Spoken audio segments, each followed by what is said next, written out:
삶은 살만한가? 알베르 까미는 이 단 한 가지 질문에서 모든 철학을 시작했습니다. 이 질문 앞에서 모든 다른 질문들은 침묵합니다. 오늘 우리는 그 침묵 속으로 들어가 봅니다. 여기는 페르아미카. 1942년 알베르 까미는 한 권의 책을 씁니다. 시지프 신화. 그 첫 문장은 이렇게 시작됩니다. 진짜로 심각한 철학적 문제는 단 하나뿐이다. 그것은 자살이다. 세상 사람들은 충격을 받았습니다. 왜 철학자가 이런 말을 하는 걸까요? 까미가 살던 시대를 생각해 보세요. 1940년대 유럽. 두 번의 세계대전이 지나갔고 수백만 명이 죽었습니다. 도시는 파괴되었고 사람들은 신을 잃었고 이유 없는 폭력이 일상이 되었습니다. 사람들은 물었습니다. 왜 이런 일이 일어나는가? 왜 우리는 살아야 하는가? 이 모든 고통에 무슨 의미가 있는가? 까미는 그 질문들의 끝에 서 있었습니다. 그리고 그는 깨달았습니다. 모든 철학적 질문은 결국 하나로 모인다는 것을요. 삶은 계속 살아갈 가치가 있는가? 아니면 없는가? 이것이 까미가 말한 자살의 의미입니다. 그는 실제 자살을 이야기한 게 아니에요. 그는 삶의 의미를 묻는 가장 근본적인 질문을 던진 겁니다. 삶이 무의미하다면 왜 우리는 계속 살아가는가?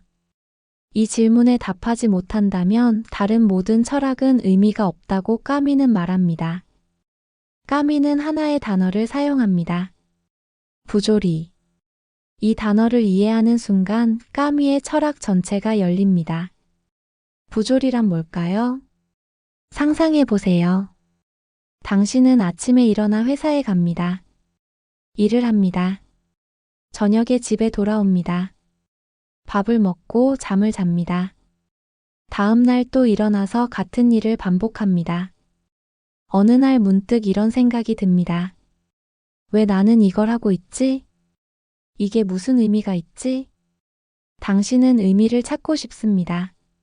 하지만 세상은 아무 대답도 주지 않습니다. 당신은 묻습니다. 왜 나는 태어났나요? 세상은 침묵합니다. 당신은 묻습니다. 내 삶의 목적은 뭔가요? 세상은 아무 말도 하지 않습니다. 이것이 부조리입니다. 인간은 의미를 간절히 원합니다. 우리는 의미를 찾는 존재예요. 우리는 질문을 던지고 이유를 알고 싶어 하고 목적을 갈망합니다. 하지만 세계는 침묵합니다. 세계는 우리에게 아무 의미도 주지 않습니다. 태양은 그냥 뜨고 비는 그냥 내리고 사람들은 태어나고 죽습니다. 이유 없이, 목적 없이. 인간의 갈망과 세계의 침묵. 이 둘 사이의 간극. 이것이 부조리입니다. 까미는 말합니다. 이 충돌을 느끼는 순간 인간은 가장 깊은 질문 앞에 섭니다. 그렇다면 나는 왜 살아야 하는가? 까미는 이 질문을 피하지 않았습니다. 많은 철학자들이 이 질문을 회피해왔어요. 종교로 도망가거나 이성으로 포장하거나 희망이라는 환상으로 덮어버렸죠. 하지만 까미는 정면으로 마주했습니다. 삶의 본질적인 의미가 없다면 우리는 왜 계속 살아가는가? 그는 절망과 무의미 속에서 인간의 조건을 바라봤습니다. 그리고 그는 알았습니다. 많은 사람들이 이 부조리를 느끼지만 대부분은 외면한다는 것을요. 사람들은 바쁘게 살아갑니다. 일로, 관계로, 취미로, 목표로 자신을 채웁니다. 생각할 시간을 주지 않으려고요. 하지만 어느 순간 조용한 밤이나 혼자 있는 순간 부조리는 찾아옵니다. 내가 왜 여기 있지? 이게 다인가? 그 순간이 까미가 말한 철학의 시작점입니다. 하지만 여기서 중요한 걸 하나 말해야 해요. 까미는 절대 허무주의자가 아니었습니다. 그는 삶이 무의미하다고 말하면서도 동시에 삶을 긍정했습니다. 어떻게요? 그게 바로 까미 철학의 핵심입니다. 한 남자가 있었습니다. 그는 35살 회사원이었습니다. 평범한 삶을 살았어요. 출근하고 일하고 퇴근하고 집에 가고 주말엔 친구들을 만나거나 넷플릭스를 보거나 그렇게 시간을 보냈습니다. 어느 화요일 아침이었습니다. 그는 지하철 플랫폼에 서 있었어요.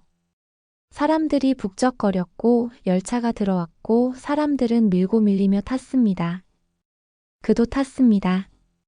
그리고 문득 생각했습니다. 나는 왜 이 열차에 타는 걸까? 처음엔 이상한 질문이라고 생각했어요. 당연하잖아요? 회사에 가기 위해서죠. 하지만 질문은 계속됐습니다. 왜 회사에 가지? 돈을 벌기 위해서. 왜 돈을 벌지? 살기 위해서. 왜 살지? 그는 멈췄습니다. 대답이 없었습니다. 그날 저녁 그는 집에 돌아와 창밖을 봤습니다. 똑같은 아파트들, 똑같은 불빛들, 똑같은 사람들. 모두 같은 루틴을 반복하고 있었습니다. 우리는 왜 이렇게 사는 걸까? 다음 날도 그 다음 날도 그는 같은 질문을 품고 살았습니다. 일은 계속했지만 모든 게 다르게 느껴졌어요. 마치 연극 무대 위에서 역할을 하는 것처럼. 그는 의미를 찾으려 했습니다. 책을 읽었고 사람들과 대화했고 혼자 생각했습니다. 하지만 명확한 답은 없었어요. 세상은 그에게 아무것도 말해주지 않았습니다. 어느 날 밤 그는 한강 다리 위를 걸었습니다. 강물이 흐르고 있었어요. 끝없이 이유 없이 그냥 흐르고 있었습니다. 그는 난간에 기대어 물을 받습니다. 그리고 이상한 생각이 들었어요. 이 강물도 어디로 가는지 모를 텐데 그래도 흐르고 있네. 그 순간 그는 웃었습니다. 쓸쓸하게 조용하게. 그리고 다시 걷기 시작했습니다. 까미는 이렇게 말합니다. 부조리 앞에서 인간이 할 수 있는 일은 3가지입니다. 첫째, 도망가기. 종교나 환상으로. 둘째, 포기하기. 삶을 끝내는 것. 셋째, 반항하기. 까미는 셋째를 선택합니다. 반항. 이 단어가 까미 철학의 심장입니다. 반항이란 뭘까요? 삶의 본질적인 의미가 없다는 걸 인정하면서도 그럼에도 불구하고 계속 살아가는 것입니다. 세상이 침묵한다고요? 좋아요. 그렇다면 내가 의미를 만들겠습니다.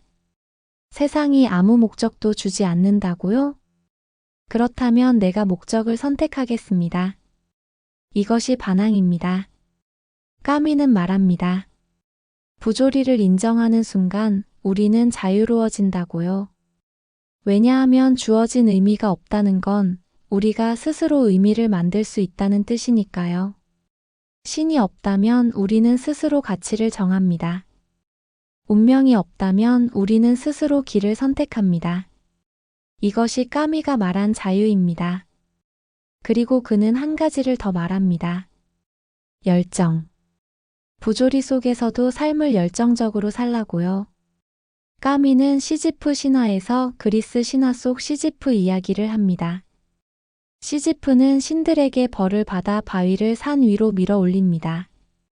하지만 바위는 정상에 닿기 직전 다시 아래로 굴러떨어져요. 시지프는 다시 내려가서 바위를 밀어 올립니다. 영원히. 끝없이. 이것은 완벽한 부조리입니다. 의미 없는 반복. 끝없는 노동. 아무 결과도 없는 노력. 하지만 까미는 이렇게 말합니다. 우리는 시지프가 행복하다고 상상해야 한다. 왜요? 시지프는 자신의 운명을 알고 있습니다. 그는 바위가 다시 굴러떨어질 걸 압니다. 하지만 그는 포기하지 않습니다. 그는 반항합니다. 그는 자신의 노력 자체에서 의미를 찾습니다. 결과가 아니라 과정에서. 완성이 아니라 시도에서. 확신이 아니라 도전에서. 이것이 까미가 본 인간의 위대함입니다. 까미의 철학은 어둡지 않습니다. 오히려 빛입니다. 그는 우리에게 이렇게 말합니다. 삶이 무의미하다는 사실이 당신을 파괴할 필요는 없습니다. 오히려 그것이 당신을 자유롭게 할 수 있습니다. 주어진 의미가 없다는 건 실패가 아닙니다. 그것은 시작입니다. 우리는 더 이상 누군가의 기대, 사회의 기준, 종교의 교리, 운명의 계획에 얽매이지 않아도 됩니다. 우리는 우리 자신의 삶을 만들 수 있습니다. 까미는 이렇게도 말했습니다. 삶의 아름다움은 확신에서 오는 게 아니라 노력에서 옵니다. 우리는 확신을 가질 수 없어요. 삶의 의미를, 죽음 이유를, 미래를. 하지만 우리는 노력할 수 있습니다. 사랑하려고, 창조하려고, 연결하려고, 이해하려고. 그 노력 자체가 우리 삶을 의미 있게 만듭니다. 까미는 허물을 말하면서도 동시에 삶을 긍정했습니다. 그는 지중해의 햇빛을, 바다를, 사람들 사이의 따뜻함을 사랑했습니다. 그는 말했습니다. 한겨울에도 나는 내 안에 꺾이지 않는 여름이 있다는 걸 알았다. 부조리 속에서도 우리는 아름다움을 느낄 수 있습니다. 무의미 속에서도 우리는 기쁨을 선택할 수 있습니다. 이제 당신에게 묻고 싶습니다. 당신은 어떤 순간에 삶이 무의미하게 느껴지나요? 반복되는 일상 속에서 아무도 이해해주지 않는다고 느낄 때, 꿈이 무너졌을 때, 그 순간 당신은 어떻게 하나요?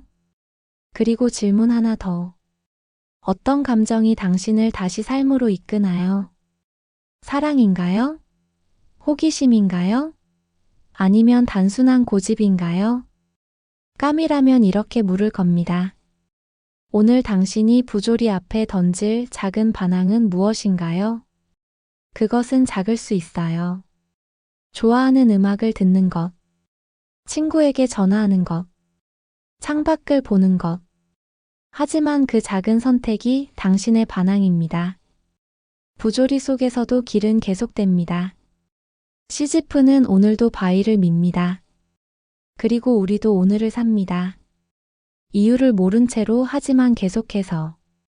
여기는 페르아미카. 오늘도 당신의 사유가 당신을 살게 하기를.